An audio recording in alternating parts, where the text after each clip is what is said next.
Alléluia. Amen. Lève ta voix, crie et dis à Dieu, Seigneur, le jour que Jésus viendra sur cette terre, accorde-moi la grâce de ne pas rater l'enlèvement. Prie au nom de Jésus. Seigneur, nous voici en ce dimanche matin. Et nous venons encore te présenter ce sujet de prière. Accorde la grâce, Seigneur Jésus, que le jour que tu viendras, Seigneur, que nous ne puissions pas rater l'enlèvement. Accorde la grâce, Seigneur, que nous ne puissions pas rater l'enlèvement le jour que tu viendras. Accorde la grâce, Seigneur. La grâce, Seigneur, de ne point rater l'enlèvement au nom de Jésus. Autorité commence à chasser toute présence démoniaque au milieu de nous. Tout esprit de douleur et tout esprit de somnolence au milieu de nous. Autorité chasse dans le puissant nom de Jésus de toute présence démoniaque.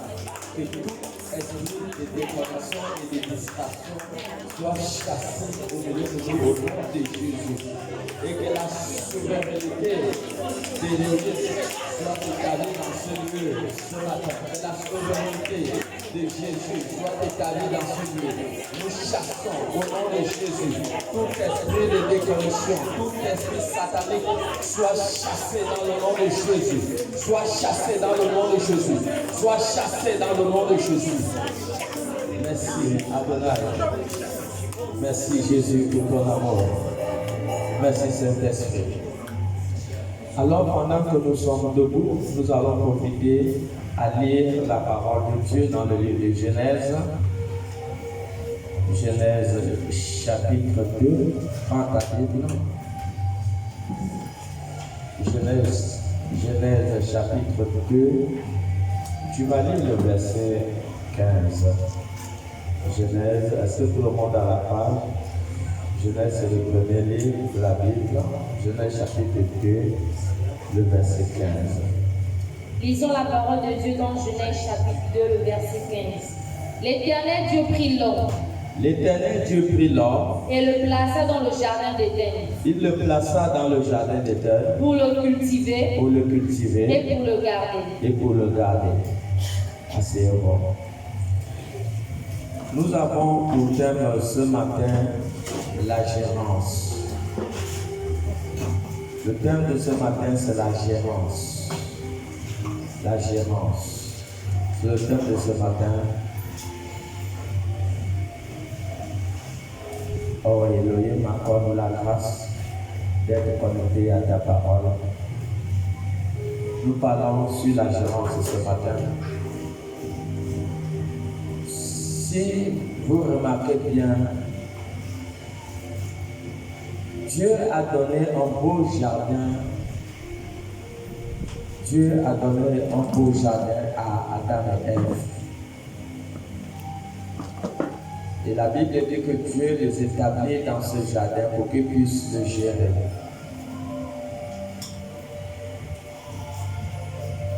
Il n'y avait rien qui manquait dans le jardin d'Éden. Il y avait de l'abondance. L'abondance dans le jardin d'Éden, il y avait tout.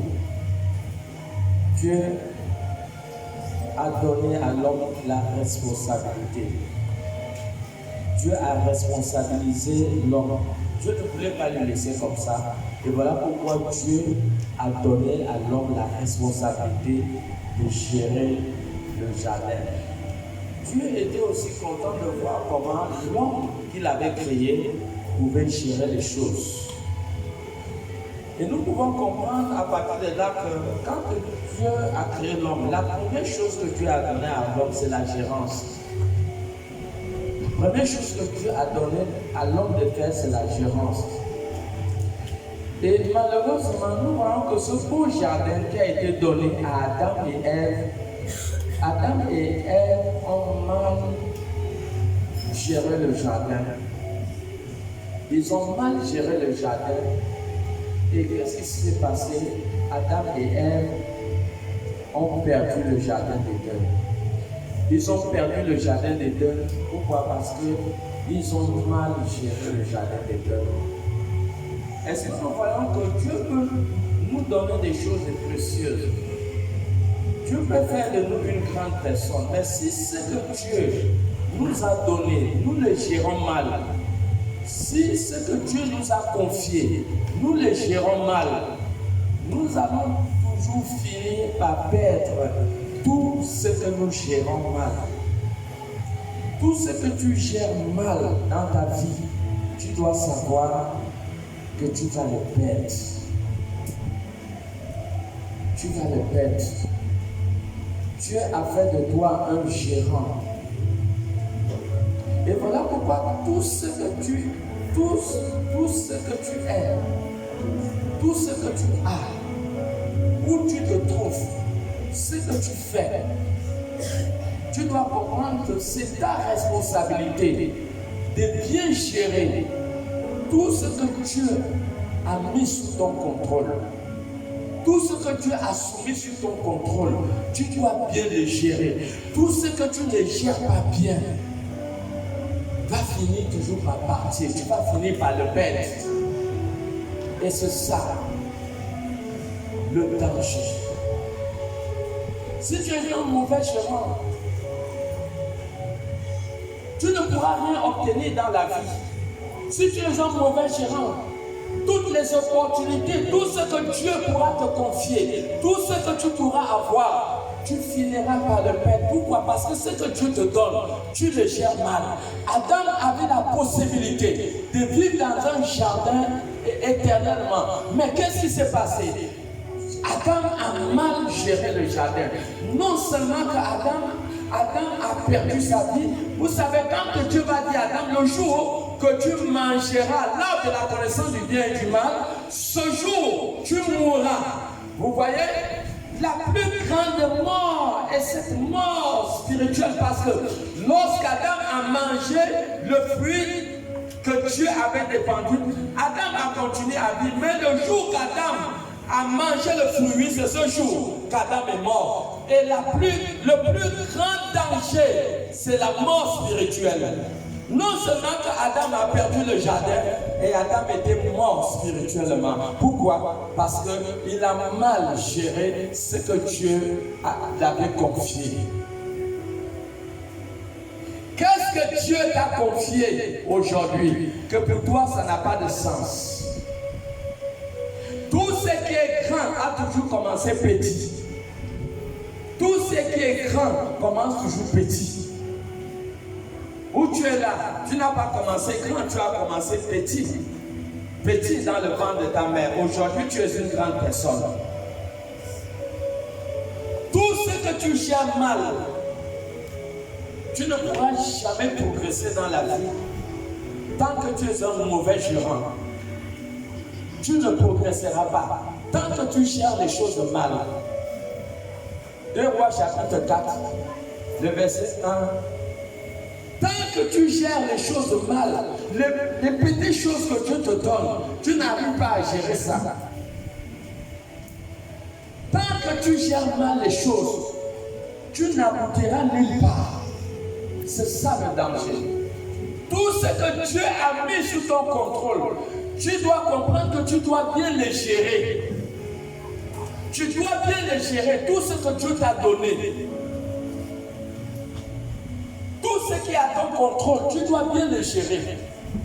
Les gens sont malheureux aujourd'hui. Pourquoi? À cause de la mauvaise gérance. 2 Rois 4, 1. 2 Rois chapitre 4, verset 1. Une femme d'entre les femmes des fils des prophètes, Une femme entre les femmes des fils des prophètes, cria à Élisée il cria à Élisée en disant, ton serviteur mon mari est mort. ton serviteur mon mari est mort. Et tu sais que ton serviteur craignait l'Éternel. Il craignait l'Éternel. Or le créancier est venu pour prendre mes 2 enfants Le créancier est venu pour prendre mes 2 enfants et en faire ses esclaves. et en faire ses esclaves. Voici un homme de Dieu qui a eu l'opportunité d'avoir de l'argent. Il a eu cette opportunité d'avoir de l'argent. Mais qu'est-ce qu'il en a fait de cet argent? Vous voyez, aujourd'hui, vous pouvez avoir de l'argent aujourd'hui, est mal terminée. Vous pouvez avoir de l'argent aujourd'hui et mal le gérer. Et demain, vous pouvez, la mauvaise gérance peut amener la famille à être dans la souffrance. Parce qu'un père, une mère a mal géré l'argent. Ce prophète a eu l'argent. Mais qu'est-ce qu'il en a fait de ça? Il a mal géré. Comme beaucoup de gens aujourd'hui, ils ont de l'argent. Qu'est-ce qu'ils en font de cet argent?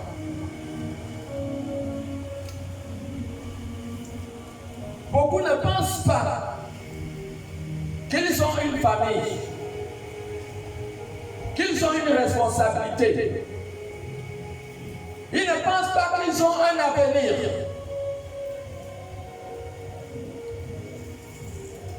Et lorsqu'ils ont de l'argent, ils ne pensent plus à bien gérer cet argent pour que les bénéfices puissent être bénéfiques aux enfants et à la famille. Ce monsieur avait de l'argent, mais il a mal géré. Non seulement qu'il a mal géré, et il est mort, et il a laissé les dettes. Ça, c'est quel héritage? Pendant son vivant, il a eu l'opportunité d'avoir de l'argent. Il n'a pas pensé à pouvoir travailler cet argent pour soutenir la famille. Il n'a pas pensé à multiplier cet argent pour soutenir les faibles.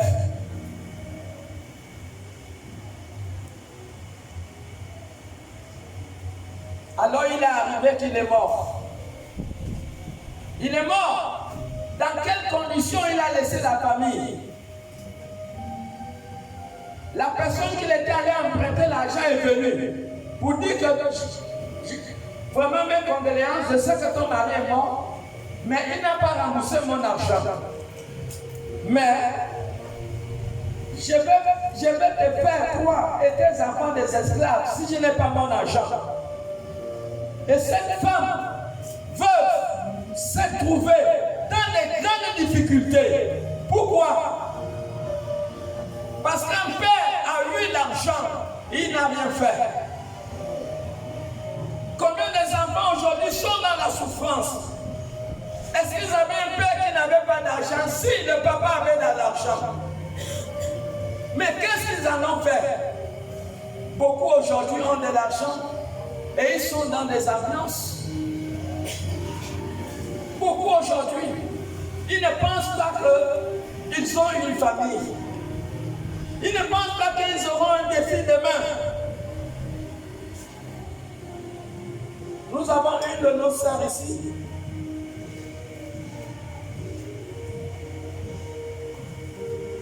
Lorsque elle et son mari vivaient, ils avaient beaucoup d'enfants.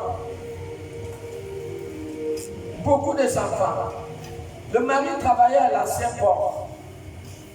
Et pendant que le mari travaillait, le mari n'avait jamais pensé un jour de payer un terrain. Il n'avait pas pensé à cela. Il travaillait à l'ancien port. C'est quelqu'un qui avait de l'argent. Il n'avait pas pensé qu'un jour il ne sera plus sur cette terre. Il n'a pas pensé que le jour qu'il ne sera pas là, quelle sera la condition de ses enfants. Il n'a pas pensé à cela. Même ce prophète, il est mort. Quand il meurt, il laisse sa famille dans quelles conditions? Nous ne sommes pas éternels sur la terre. Et nous devons le comprendre. Et il y a beaucoup de futurs pères ici. Et vous devez comprendre la responsabilité et bien comme votre personne. À comprendre que vous avez intérêt aujourd'hui à gérer ce que Dieu met à votre disposition. Il y a beaucoup de gens hier qui ont eu l'argent, mais aujourd'hui ils n'en ont plus. Mais ils regrettent. Ils regrettent que lorsqu'ils avaient l'argent hier, s'ils auraient fait tel ou tel projet, ils devaient réussir. Mais c'est trop tard. Ce papa travaillait à l'ancien port. Mais il n'a pas pensé à payer les enfants un terrain. Et il est arrivé qu'il est mort. Il est mort dans une ville de dépourvu. Déjà, si les gens ont des difficultés pour manger, et combien de fois quelqu'un va avoir l'argent pour payer la maison? Et c'est dans cette condition que ce monsieur a laissé cette femme avec ses enfants, dans la souffrance et dans la douleur. Est-ce qu'il n'a pas eu l'argent? Il a eu l'argent, mais qu'est-ce qu'il en a fait de ça? C'est quelqu'un qui avait travaillé depuis des années. Depuis des années, il a travaillé. Mais qu'est-ce qu'il a fait de l'argent? Quand il meurt, qu'est-ce qu'il pense de la famille qu'il est en train de laisser? Il pense comment, qui va rester s'occuper de ses enfants? Le voici, il est en train de partir. Tu pars, tu n'as laissé aucune maison, tu n'as même pas laissé même un petit compte à banque, rien. Tu es en train de partir. Voici ce qu'on appelle une mauvaise gérance. Une mauvaise gérance. Jusqu'aujourd'hui, ces enfants sont dans la souffrance. S'il y avait même une maison, ils pouvaient s'organiser avec les petits qui gagnent. Mais il n'y a pas de maison. Tu vas aller chez un oncle. L'oncle va te réduire à l'esclavage. Pourquoi? Parce que tu n'es pas son enfant direct. Et beaucoup d'enfants souffrent comme ça aujourd'hui. Et des fois, certains enfants sont obligés de s'échapper dans ce lieu pour chercher asile une autre. J'ai même des personnes qui ne font pas partie de leur famille. Pourquoi? Parce que beaucoup ont été réduits aux esclaves. Pourquoi? Parce que les parents ont fait cette erreur. Moi, je crois que tu es un homme, tu es une femme. La première chose, un jour, j'ai reçu une dame ici. La dame était mariée à un militaire. La dame là, elle n'a pas de... Tous ses parents, ils n'ont pas laissé de maison familiale. Il n'y a pas de maison familiale. Il n'y a pas où elle pouvait aller se réfugier en cas de problème avec son mari. Et lorsque j'ai reçu la femme au bureau, elle pleurait amèrement. Parce que son mari lui bastonnait d'une manière que, et des fois il prenait le couteau. Vraiment, cette femme était en danger. Et je lui disais que, est-ce que tu n'as pas une place où tu peux d'abord te réfugier? Et sa frontière là, elle dit, pasteur, je ne sais pas où je peux aller. Et voici alors, les pères qui ont des filles, les femmes vont aller en mariage. Peut-être ça peut ne pas marcher où elles vont aller en mariage. Quand ça ne va pas marcher là-bas, ces filles vont venir habiter où? Est-ce que vous avez pensé à cela? Elles vont venir se réfugier où? Lorsqu'il y aura un problème demain. Et c'est ça que nous ne pensons pas. Voici cette femme qui a été réduite à l'esclave.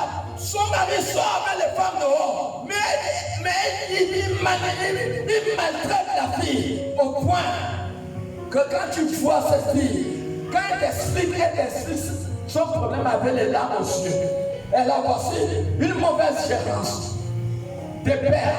Et voici ce que ça peut produire. Pendant que son père, peut-être son père ne vit plus, si son père pouvait imaginer ce que sa fille est en train de traverser, aucun père quand il meurt n'aimerait que ses enfants puissent rester dans la souffrance. Aucun père ne peut accepter ça. Mais pourtant, en tant que père ou mère, vous pouvez redire de vos enfants à l'esclavage. Pourquoi? Parce que vous ne vous êtes pas organisés. Parce qu'il n'y a pas eu d'organisation. Parce qu'il n'y a pas eu une bonne gérance. Et c'est ça que nous parlons. Et c'est l'erreur que ce monsieur a fait. Jusqu'aujourd'hui, ces enfants sont dans la souffrance.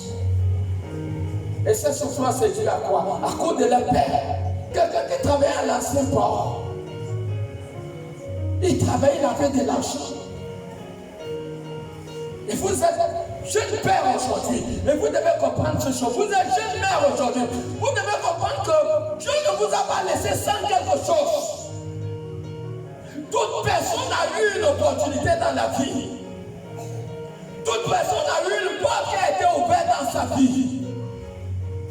Mais si tu ne gères pas une opportunité bien, si tu ne gères pas cette porte qui s'ouvre dans ta vie bien, peut-être cette porte, Dieu l'a ouverte pour des enfants de demain. Et c'est pour cela que Dieu ouvre cette porte. Et à toi de bien la gérer pour souvenir aux besoins de ta maison et les besoins de l'avenir de tes enfants. Et c'est ça. Voilà pourquoi Dieu, la première responsabilité qu'il a donnée à l'homme, c'est la gérance. C'est la gérance. Est-ce que tu gères bien ta vie? Comment gères-tu ta vie? Même vous avez des enfants, apprenez-les à gérer. Apprenez-les à gérer leur vie, à gérer toute opportunité, petite opportunité qu'ils reçoivent. Apprenez-les à tout gérer bien.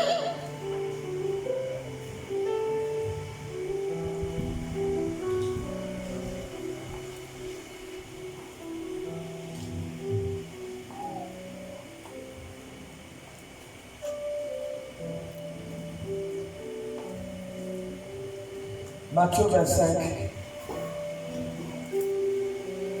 à partir du verset 14. On est dans un monde aujourd'hui où les gens ne reconnaissent pas le potentiel que Dieu a mis au-dedans de nous. On vit dans le désordre, on se retrouve dans des problèmes demain. Dieu t'a confié une maison, tu ne peux même pas bien gérer ta maison. Il y a des herbes partout. Peut-être ce n'est pas ta maison, peut-être que tu es locataire et tu aspires à avoir une maison demain. Moi j'ai vu dans la maison de mon ami en bas là, la maison de mon ami en bas, il avait une locataire sénégalaise. Mais je vous assure qu'ils ont allumé le feu au mur, le feu à bois, au mur où il y a les carreaux. Est-ce que ça c'est normal? Elle ne met même pas le feu au milieu de la cuisine, mais elle met le feu à bois où il y a les carreaux. Et ça a chauffé tout au mur des carreaux. Quand la locataire est sortie, il était obligé d'appeler les maçons pour venir placer de nouveaux carreaux. Est-ce que ça c'est normal? Tu es locataire dans une maison et tu gères la maison d'autrui mal.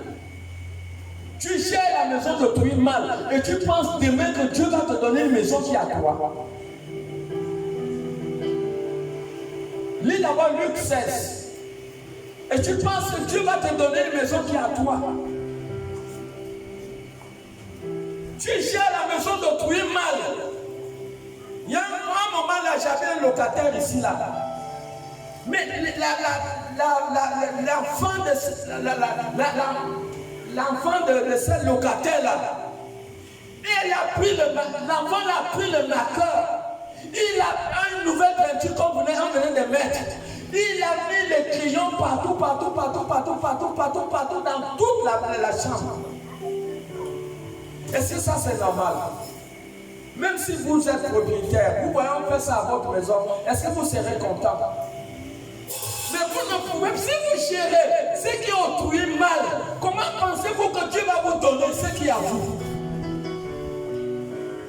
Luc 16, le verset 12. Luc 16, verset 12, est écrit: et si vous n'avez pas été fidèle dans ce qui est à autrui, si tu n'as pas été fidèle dans ce qui est autrui, qui vous donnera ce qui est à vous? Qui va te donner la maison qui t'appartient? Juste une maison.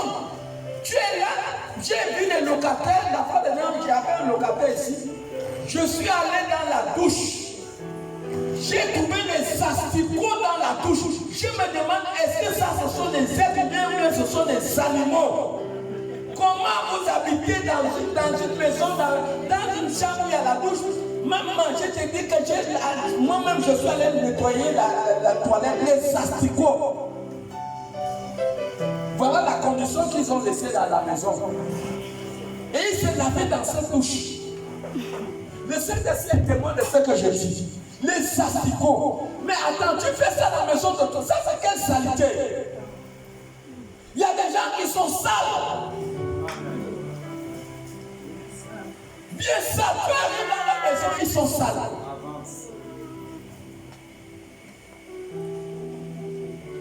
Si tu ne gères pas ce qui est autrui bien, si tu ne gères pas les petites choses que Dieu te donne, le verset 10.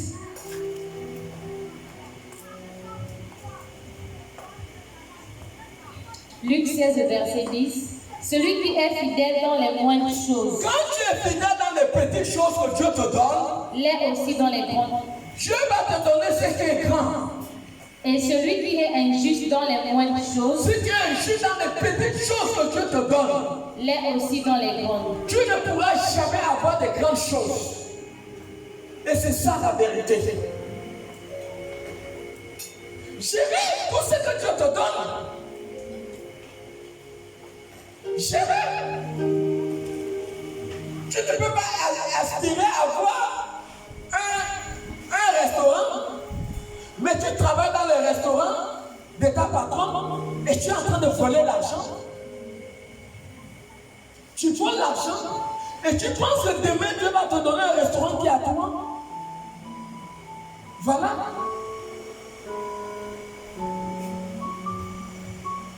Voilà. J'ai mon ami qui est là. Tous les gens qui ont travaillé avec lui, qui ont volé et qui sont allés chercher à faire leur propre affaire, ça n'a pas marché. Mais ils ont volé des centaines de milliers de millions en tant que gérant dans le magasin. Après, ils sont partis. Je ne connais aucun de leurs magasins qu'ils ont ouvert, ça ne marche pas. Pourquoi? Parce qu'ils n'ont pas été fidèles dans ce qui est autrui. Tu n'es pas fidèle dans ce qui est autrui, Dieu ne va pas te donner ce qui est à toi. Tu ne l'auras jamais. C'est une logique spirituelle.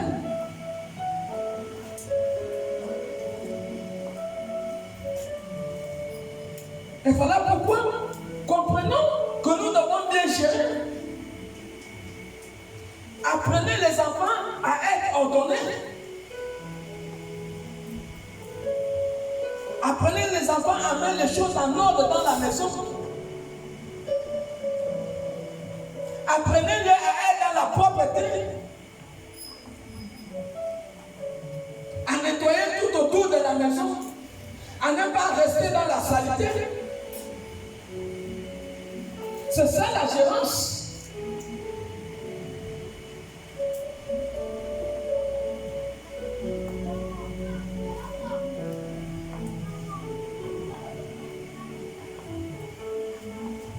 Matthieu 25.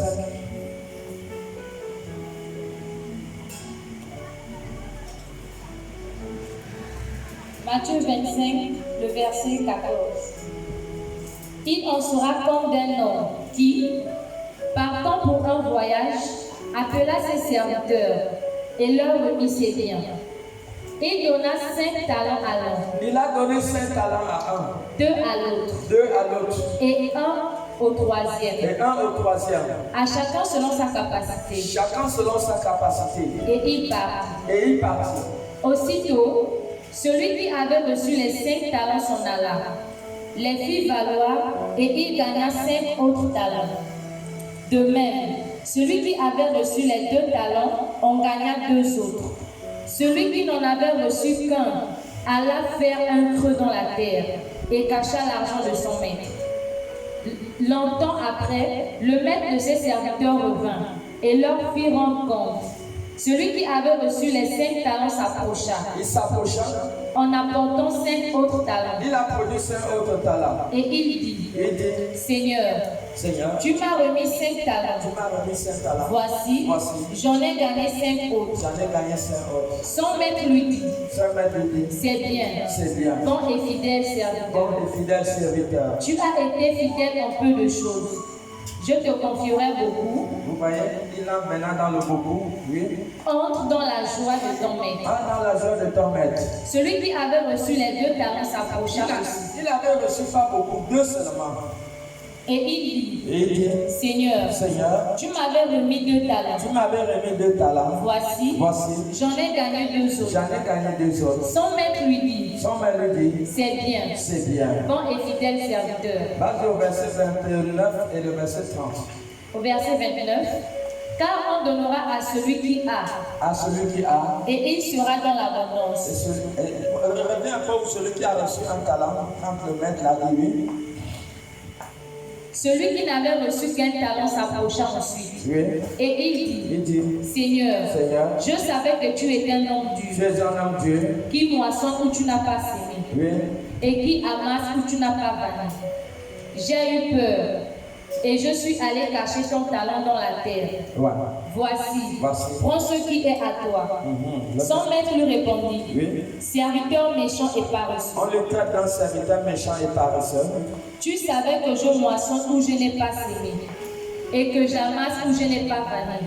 Il te fallait donc remettre mon argent au banquier. Il fallait mettre mon argent en banque Et à mon retour, À mon retour. j'aurais retiré ce qui est à moi avec un intérêt. avec un terrain. Ôtez-lui donc le talent Ôtez-lui donc le talent. et donnez-le à celui qui a les 10 talents. Le verset 29 et le verset 30.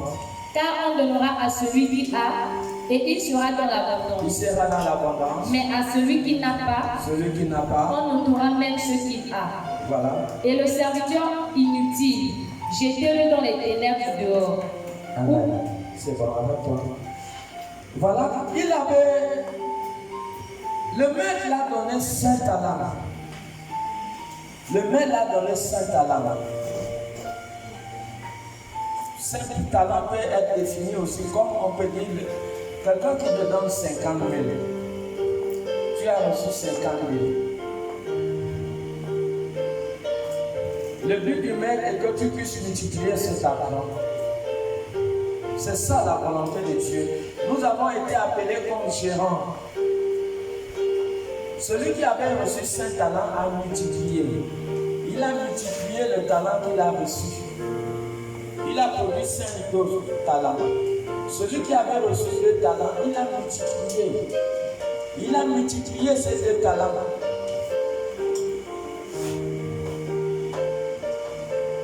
Vous n'êtes pas riche à cause de l'argent.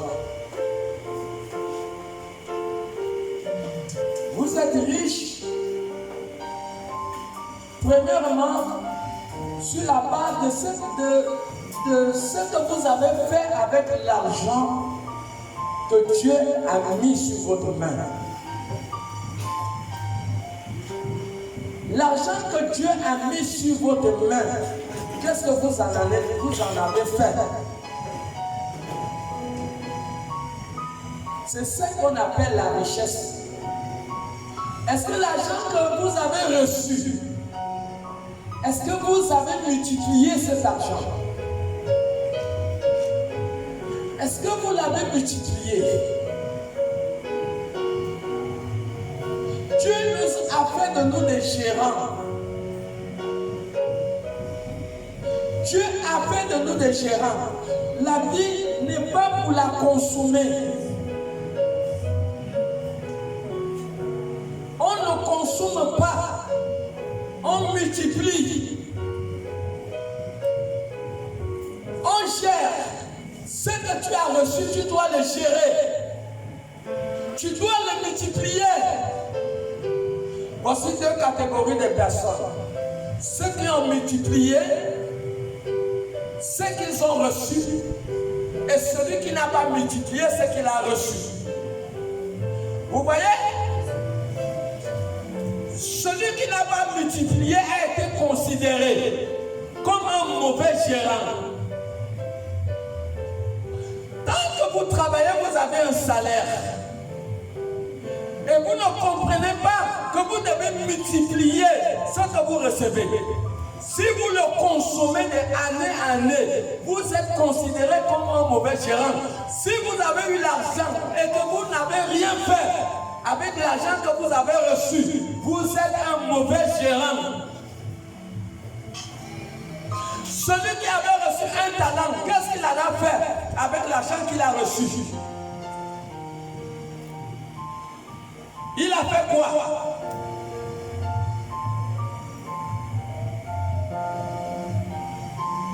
Proverbe 14, 23. Il a fait quoi? Il est parti enterrer son argent. Il n'a rien fait avec. Proverbe 14, 23. Proverbe 14, verset 23. Tout travail procure l'abondance. Tout travail procure l'abondance. Mais les paroles en l'air ne mènent qu'à la disette. Les paroles en l'air ne mènent qu'à la disette. Qu'est-ce que vous avez fait avec ce que Dieu a mis au-dedans de votre main? Vous voulez dire que vous n'avez jamais eu un 50 000? Vous n'avez jamais eu un 100 000? Il y a des gens qui sont devenus responsables d'une activité, propriétaires d'un magasin, et ils ont commencé avec des sons minables. Minables.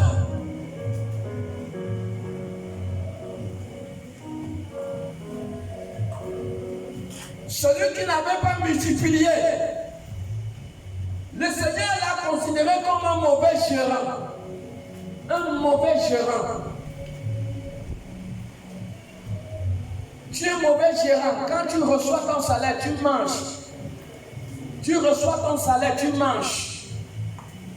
Tu reçois ton salaire, tu manges. Tu ne fais rien avec.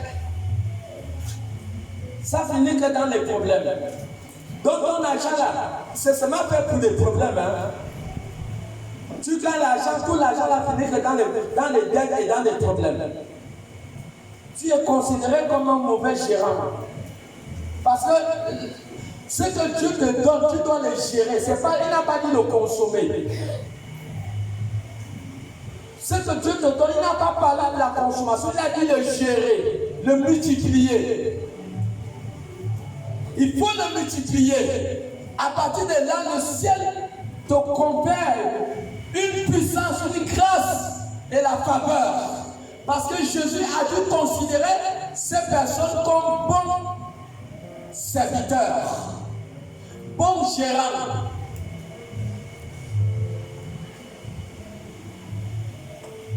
Des personnes.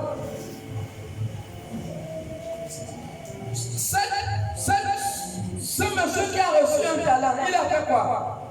Il a perdu. Le peu qu'il avait.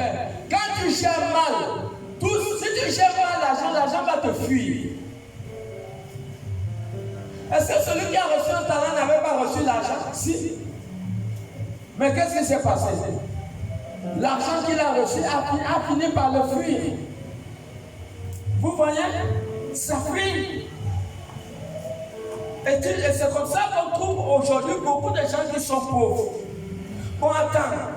Tu ne vas pas me dire que non, j'ai reçu 20 000, je n'ai pas rien fait avec 20 000. Mais le titre, on l'a donné un talent pour multiplier. Ce n'était pas deux. Il a reçu un talent et le maître voulait qu'il le multiplie. Donc même les sommes insignifiantes peuvent faire de toi une grande personne. Ça peut faire de toi une millionnaire si tu gères bien. Tout ce que tu ne multiplies pas, celui qui a reçu 5 a multiplié. Celui qui a reçu 2 a multiplié. Celui qui a reçu 1 n'a pas multiplié. Donc, tant que tu reçois de l'argent et tu ne multiplies pas, le peu que tu as te sera enlevé. Parce que tout ce que tu ne multiplies pas, le ciel finit par t'enlever cela. Le ciel connaît la multiplication. Voilà pourquoi tu peux planter un grain de maïs au sol. Ça te donne des centaines et des centaines de graines. Tu peux planter un noyau de mangue et ça va te donner des milliers de mangues dans l'avenir. Tu peux planter un noyau d'avocat, ça va te donner des milliers d'avocats dans l'avenir. Le ciel connaît le processus de la multiplication. Tout ce que Dieu met dans tes mains, comme bien, comme argent, si tu ne le multiplies pas, tu es un mauvais serviteur. L'argent n'est pas fait pour des problèmes. Ce n'est pas fait seulement pour des dettes, pour des problèmes. Non. L'argent, premièrement, le but et le rôle de l'argent, c'est de le multiplier. Parce que Dieu ne veut pas voir ses enfants pauvres. Dieu ne veut pas voir ses enfants pauvres. Tu gagnes l'argent, tu manges. Tu gagnes l'argent, tu manges. C'est ça qu'on appelle un mauvais serviteur, une mauvaise servante, une mauvaise gérante. Et ce que tu gères mal, ça va t'abandonner. Il y a un talent que celui-là avait reçu. C'est un talent, a fini par l'abandonner. Il est resté comme au début, pauvre, sans rien. Pourquoi? Parce qu'il n'a pas multiplié. On a enlevé ce qu'il avait. Mais pourquoi le maître n'a pas enlevé celui qui a multiplié 5? Pourquoi le maître n'a pas enlevé celui qui a multiplié 2? Plutôt quand le maître est venu, le maître a trouvé qu'il a multiplié 5, l'autre a multiplié 2. Le maître a dit bon serviteur. Il a dit non, prenez, gérez. Le maître n'a pas pris. Le maître les a remis ça. Vous voyez? Est-ce que nous voyons, quand vous gérez mal, vous finirez toujours par être dans la pauvreté. Il y a des gens qui gèrent mal leur santé. Ils s'en foutent pas mal de leur santé. J'ai vu des gens, chaque jour, ils boivent un Coca-Cola. Chaque jour, tu bois un Coca-Cola. Mais ça veut dire qu'il n'a pas pitié de ton corps. Parce que quand le diabète va venir demain, il ne faut pas abuser le Coca-Cola. Parce que le Coca-Cola ne peut pas quitter dans la bouteille dans ta gorge seul. Chaque jour, il boit le Coca-Cola, il ne pense pas à sa santé.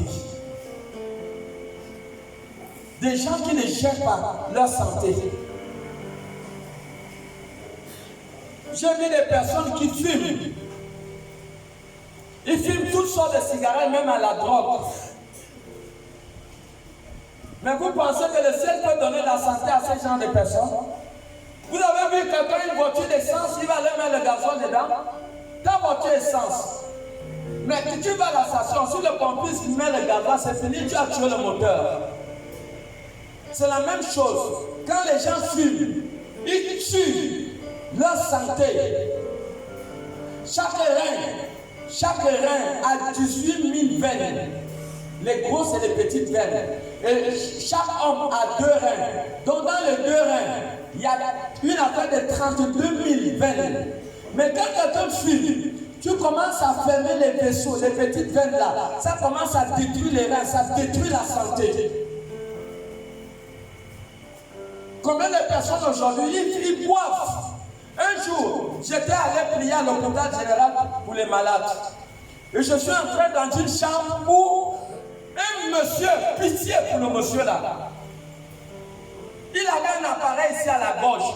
Pour qu'il parle, on devait appuyer l'appareil là pour qu'il parle. J'avais pitié. Le monsieur là se torturait avec une douleur sur le lit. Même sa femme était dépassée. Je demande à sa femme mais qu'est-ce que le monsieur là a eu quoi? Sa femme dit que nous on a parlé depuis des années à ce monsieur d'arrêter la cigarette.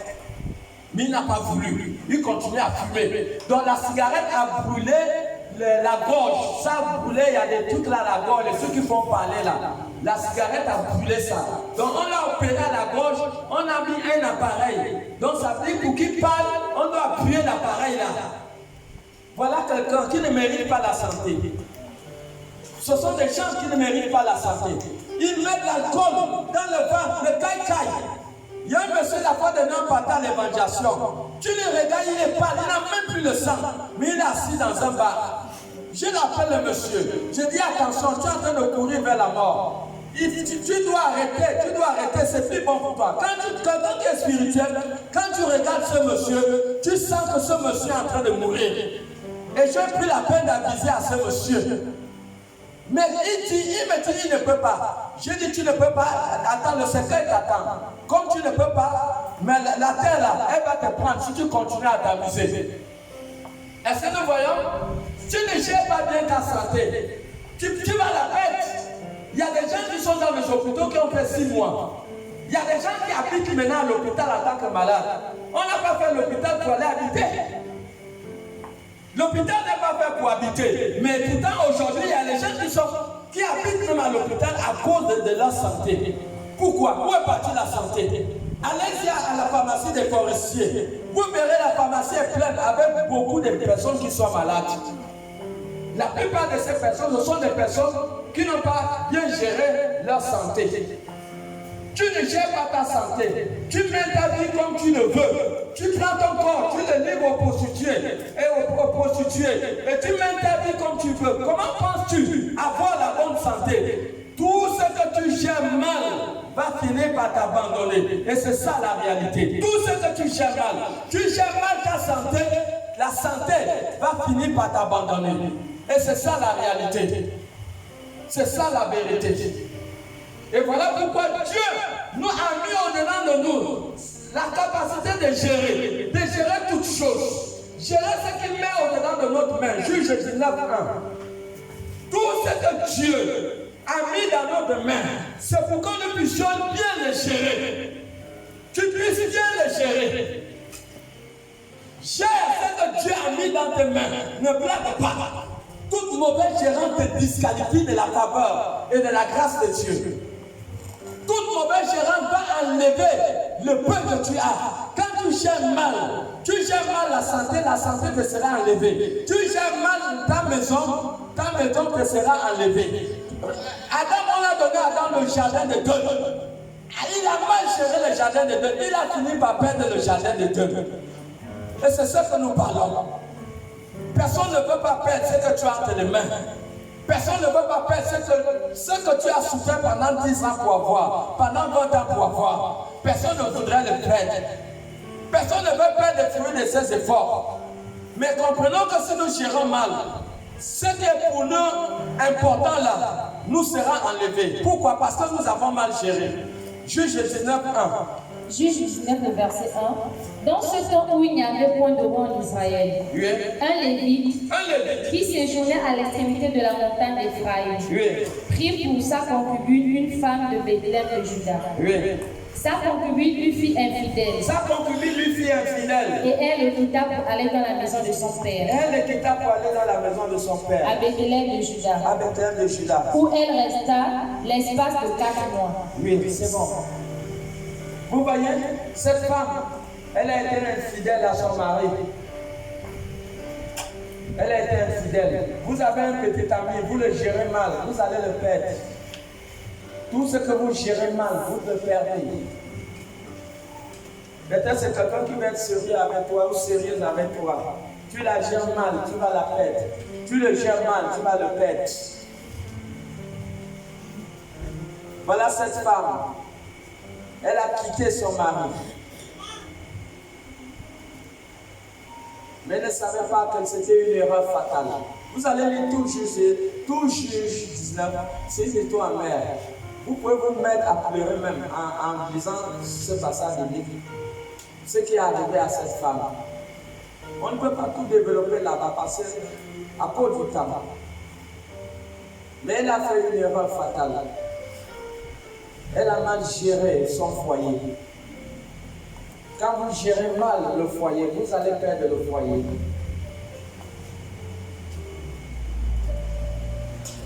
Si vous gérez mal un homme, vous allez perdre ce homme.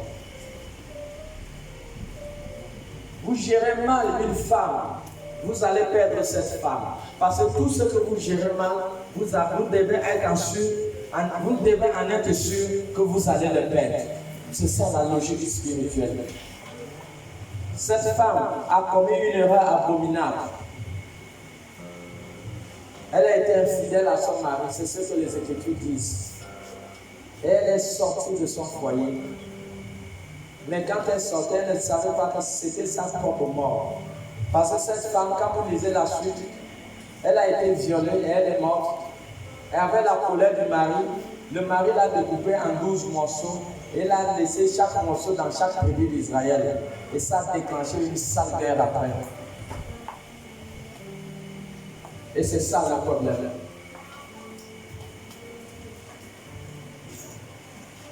Vous avez une femme qui vous a aimé, mais vous la traitez comme une esclave. Elle est devenue l'esclave de la maison. Elle n'a pas de parole. Elle ne vaut rien. Mais Dieu n'a pas dit que quand il a mis la femme à côté de l'homme, Dieu n'a pas dit que la femme était esclave. La femme est une aide. Donc la femme n'est pas l'esclave de l'homme. Quand la femme est dans son foyer, la femme n'est pas esclave, elle est libre.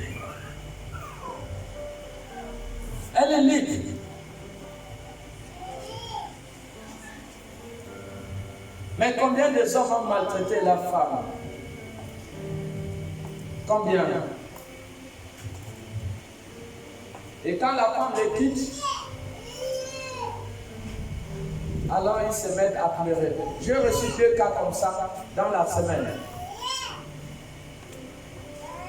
Tu vis avec une femme, tu la maltraites. Tu la maltraites, tu la maltraites. Et à chaque fois que ce couple-là discutait, le mari disait à la femme, si tu ne veux pas, tu pars. Si tu vois que ça ne marche pas, tu pars. Et un bon jour, la femme était dépassée. La femme a pris ses bagages, elle est retournée chez ses parents.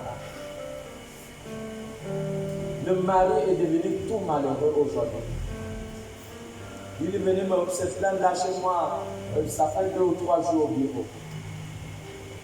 Tout malheureux aujourd'hui.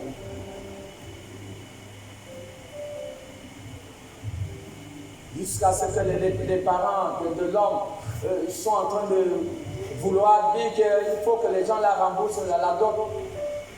Est-ce que c'est normal? C'est arrivé jusqu'à ce niveau.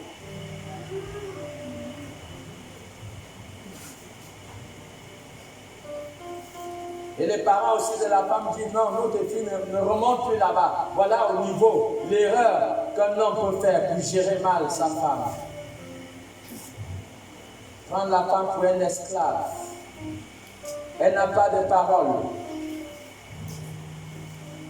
Si tu ne veux pas, tu pars.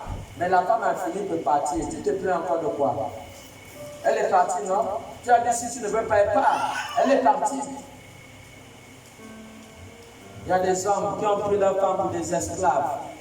Ils peuvent faire leur bamboula dehors, mais leur secrétaire est à la maison. Toute femme que vous gérez mal va finir par partir.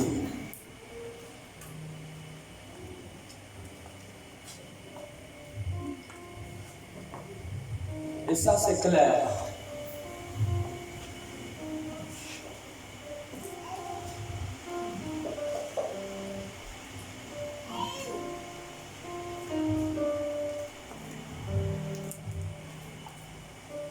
Tout homme que vous gérez mal va finir par partir. Et nous devons le comprendre. C'est très important de comprendre ces choses. Tout ce que Dieu a mis à notre disposition, nous devons comprendre que nous devons bien les gérer. Dieu t'a donné une femme, il faut bien la gérer. Garde-la bien. Dieu t'a donné un homme, il faut bien le garder. Tu as une proposée fiancée, garde-la bien. Garde-la bien. Tu gères ce que Dieu te donne. Tu penses quoi? La personne va partir. Tu es un mauvais gérant. Tu n'as pas droit à ça. Tu es reconnu comme une mauvaise gérante.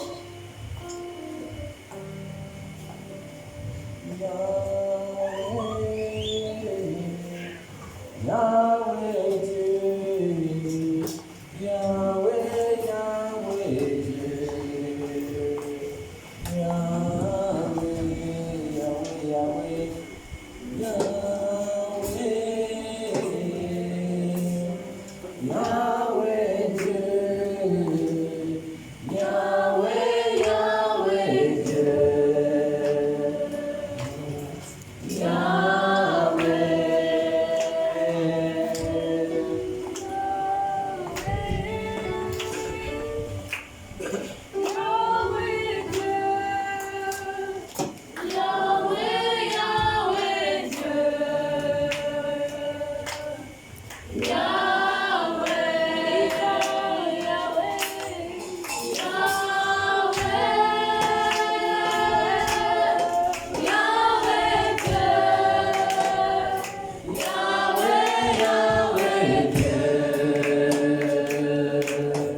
si vous gérez mal ce que Dieu met entre votre main, Dieu finit par l'enlever. Lévitique 27, le verset 30. Tout ce que vous gérez mal finit par être enlevé. Lévitique 27, le verset 30.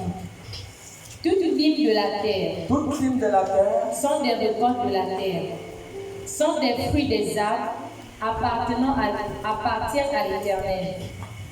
C'est une chose consacrée à l'Éternel. Amen. Quand Dieu a créé la terre, il dit que toute 10e partie du revenu des hommes appartient à Dieu. Je reprends la lecture. Toute 10e partie du revenu de l'homme appartient à Dieu. Si vous gérez ça mal,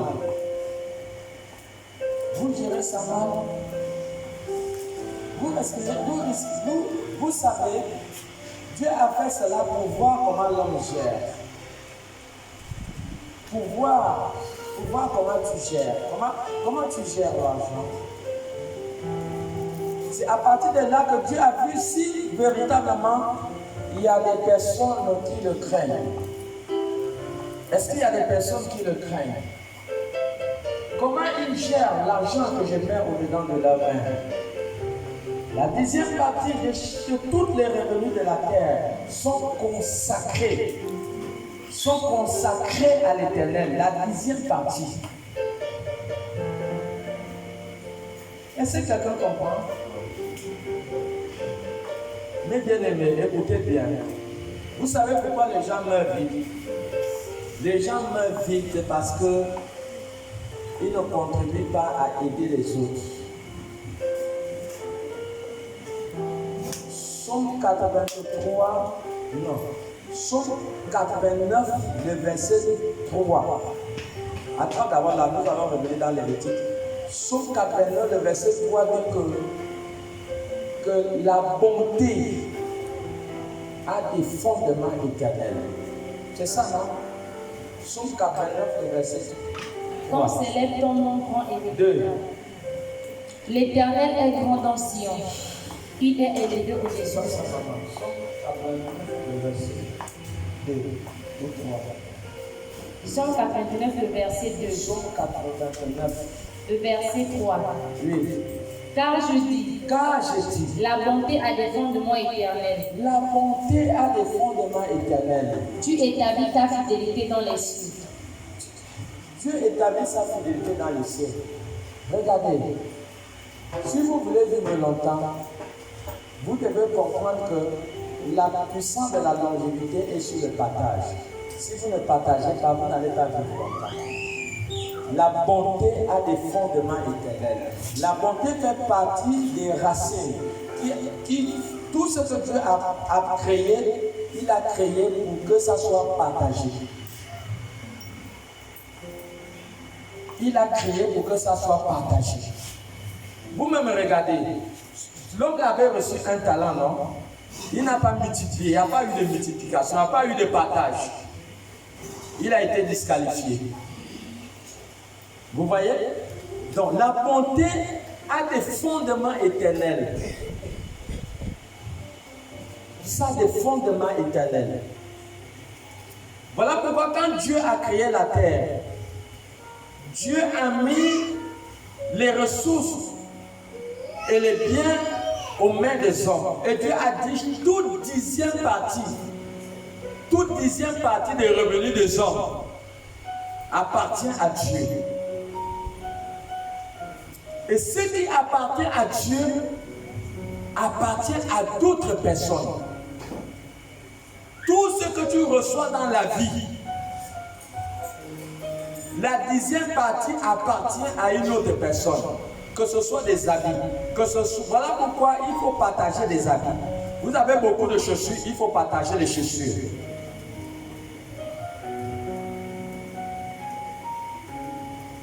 Vous avez de l'argent, la 10e partie appartient à d'autres personnes. La 10e partie c'est la partie qui est consacrée. Hein? C'est consacré. Vous comprenez? C'est consacré. Ça appartient à d'autres personnes. Quand Dieu a dit cela, Dieu a donné cela pour voir si les hommes pouvaient bien gérer les choses. Parce que tu es bon gérant. Premièrement, quand tu reçois 10 000, tu comprends que, bon, je suis un gérant, je suis dans ma chambre, je commence à gérer. J'ai reçu 10 000, j'enlève d'abord la partie qui appartient à Dieu. La partie qui appartient à Dieu ne m'appartient pas, ça appartient à une autre personne. Ça ne m'appartient pas. Est-ce que quelqu'un comprend? Vous allez voir, c'est une partie consacrée, Lévitique, mais pas Lévitique, Deutéronome 26, 12 à 13. Ça appartient à une autre personne. Deutéronome 26, 12 à 13. Deutéronome 26, 12 à 13. Lorsque tu auras achevé de lever toute la dîme, Quand tu auras achevé de lever toute la dîme de tes produits, la troisième année, l'année de la dîme, tu la donneras aux Lévites, à l'étranger, à l'orphelin et à la veuve. Et ils mangeront et se rassasieront dans tes portes. Tu diras devant l'Éternel ton Dieu, j'ai ôté de ma maison ce qui est consacré. Vous comprenez? Quand il faut ôter de votre maison ce qui est consacré. Et je l'ai donné aux Lévites, à l'étranger, à l'orphelin et à la veuve, selon tous les ordres que tu m'as prescrits. Je n'ai transgressé ni oublié aucun de tes commandements. Est-ce que vous comprenez? Toute 10e partie, la vie est fondée sur la bonté. La 10e partie ne vous appartient pas. Ça appartient à d'autres personnes. La 10e partie de votre revenu. Nous devons le comprendre. Et c'est à partir de là que Dieu voit. Que nous sommes des bons gérants. Il voit que nous sommes des bons gérants. La parole de Dieu ne peut pas être annulée, c'est faux. Si la parole est dans le ciel, Psaume 119, le verset 89. La parole est dans les cieux, mais les hommes ne peuvent pas l'abolir sur la terre, c'est impossible. Psaume 119, le verset 89. Ils ne peuvent pas l'abolir. Psaume 119, le verset 89. À toujours, ô l'Éternel, ta parole subsiste dans les cieux. Ta parole subsiste dans les cieux. Donc la parole subsiste dans les cieux. Donc les hommes ne peuvent pas l'abolir sur la terre.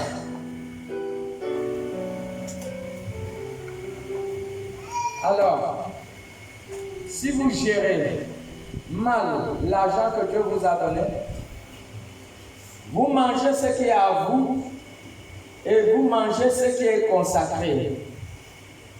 Vous êtes reconnu dans le ciel comme un mauvais gérant. Et l'argent vous sera enlevé.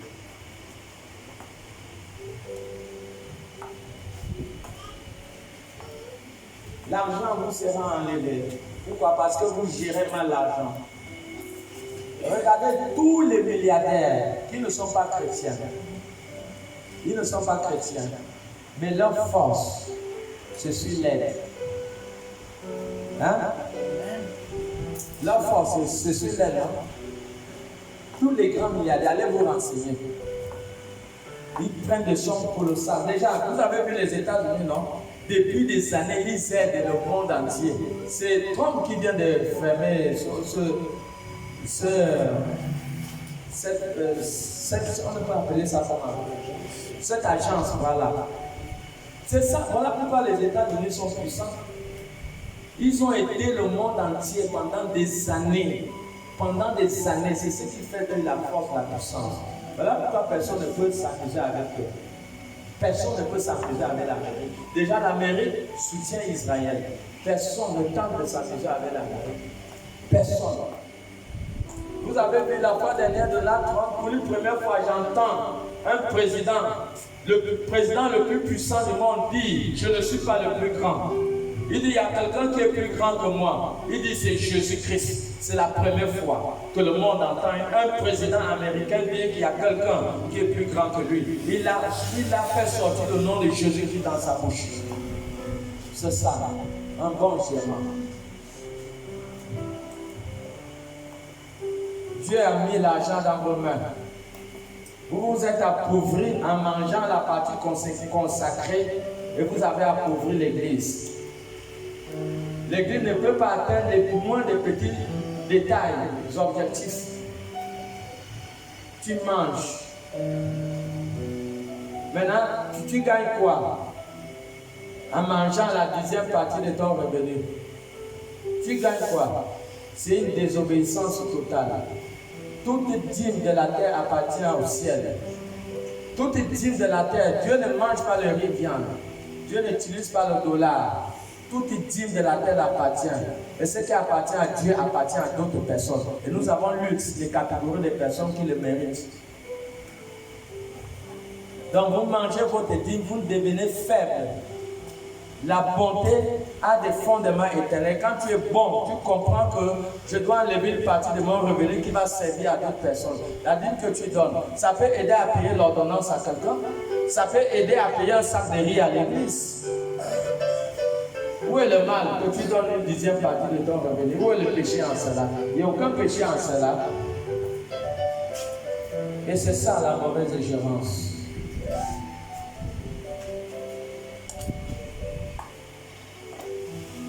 On va lire un dernier passage de Luc, chapitre 15, lis à partir du verset 11.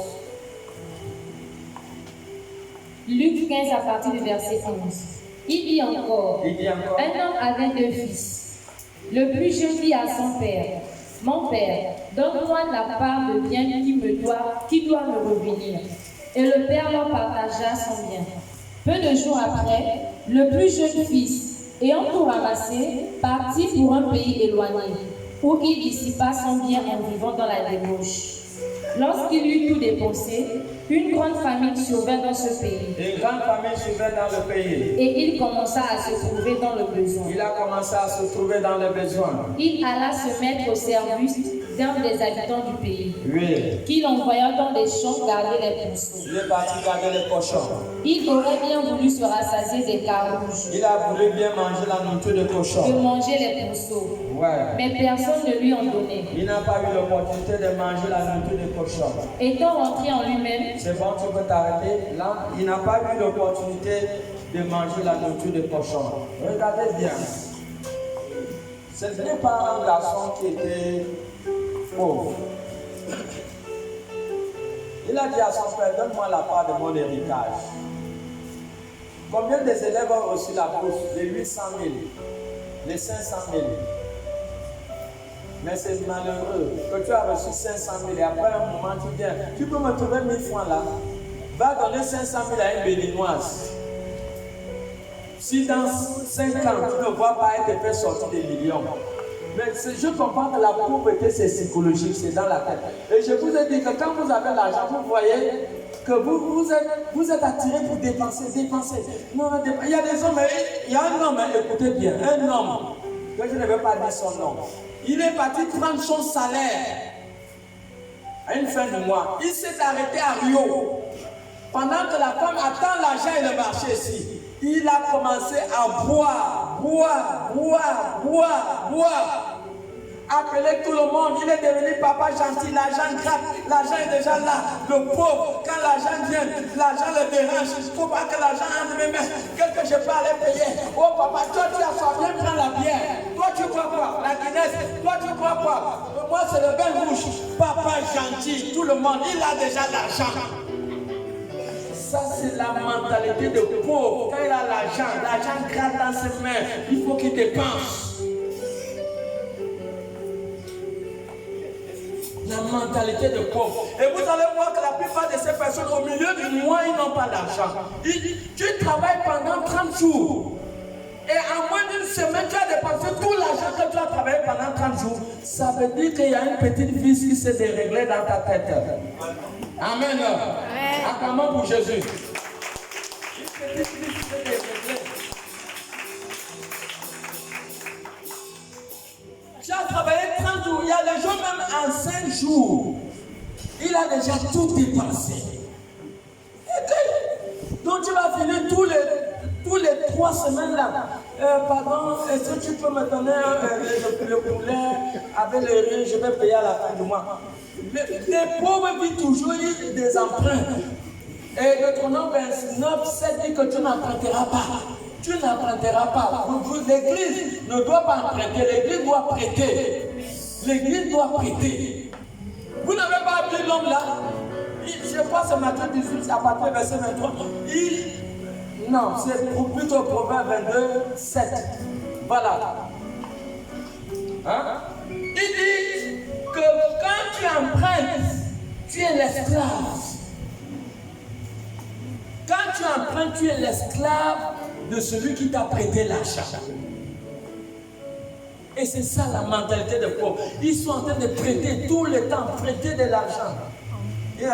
Plutôt, ils sont en train d'emprunter de l'argent. Et vous allez voir qu'ils ont trouvé les cahiers chez les Maliens. Dis à celui qui est à côté de toi, toi là, tu es sûr que tu n'as pas le cahier chez les Maliens. Tu as pas le cahier chez les Maliens, toi là. Dis oui, tu es suspect. Tu es suspect. Je vois. Tu es suspect. Suspect, le cahier chez le Malien. Tu ne dois pas avoir le cahier chez les Maliens. David et Yéle pour construire toute son église. Ils ne sont pas allés demander l'argent quelque part, à aucune banque. L'église se prêtera. Hein? C'est Deutéronome 29, 7. C'est pas lis un peu. Oui. Deutéronome 22, verset 7. Non, 29. Ok. Le riche domine sur les pauvres. Oui. Celui qui emprunte est esclave de celui qui prête. Qui est celui qui prête? Deutéronome 29, le verset 7 aussi. Lis un peu. Deutéronome 29, le verset 7. Le juste connaît la cause des pauvres. Oui. Vas-y un peu, verset 7. Lis d'abord. Le juste connaît la cause des pauvres. Non, Deutéronome, regarde un peu verset 6, le verset 7. Deutéronome 26, le verset 7. Comme les gens du boiteux sont faibles, C'est pas là.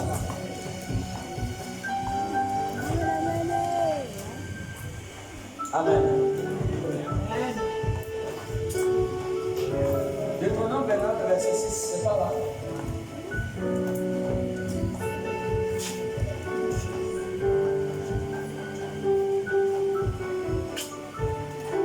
Deutéronome 29, le verset 6. Vous n'avez point mangé de pain, et vous n'avez bu ni vin, ni liqueur forte, afin que vous connaissiez que je suis l'Éternel votre Dieu.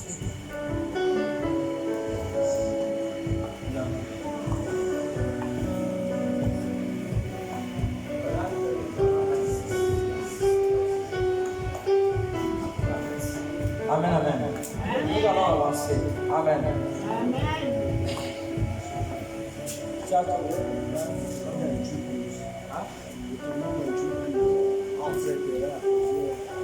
Lis Deutéronome 28, 11. 28, 12, oui. Deutéronome 28, le verset 12. L'Éternel ouvrira son bon trésor, Il trouvera son bon trésor, le ciel, le ciel, pour envoyer à ton pays la pluie pour envoyer à ton pays la pluie en son temps, en son temps, et pour bénir tout le travail de tes mains. pour bénir tout le travail de tes mains. Tu prêteras à beaucoup de nations, Il dit, tu prêteras à beaucoup de nations. et tu n'emprunteras point. Tu n'emprunteras point. Amen. Donc, l'église est faite pour prêter. Vous devez prêter, vous ne devez pas emprunter. Emprunter, c'est la mentalité des pauvres. L'église, Dieu n'a pas fait l'église pour emprunter. C'est l'église qui doit prêter aux gens du monde. Amen. Donc, c'est ça. Donc, nous avons vu ce garçon. Il a pris l'héritage et il est parti. Il était papa gentil dans les bars, partout, avec les femmes. Papa gentil. Nous avons dit ici, vous ne devez pas rester sans l'argent dans les mains. Ne dépensez pas tout votre argent jusqu'au point où vous n'avez pas d'argent dans les mains. Quand vous dépensez tout votre argent, vous allez dire que vous avez des esclaves qui vont vous payer la nourriture. Donc c'est seulement votre argent que vous dépensez et l'argent des autres va vous payer la nourriture.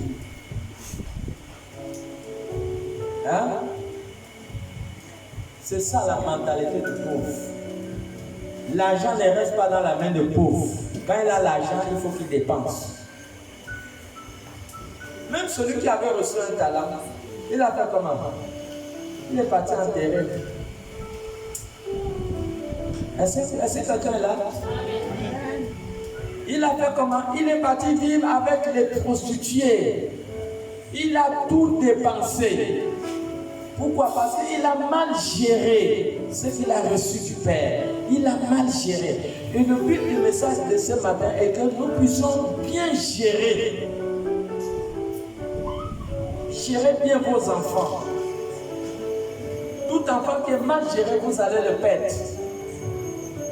Gérez bien tout ce que Dieu met à votre disposition. Gérez bien votre argent. Ne faites pas comme le fils prodigue. Il a eu l'argent et il est devenu papa gentil. Et il a tout dépensé avec des prostituées. Il a tout dépensé. Amen, amen. On va s'arrêter par là. Comme on a beaucoup parlé. On va se mettre debout. On va entrer dans les moments de la prière.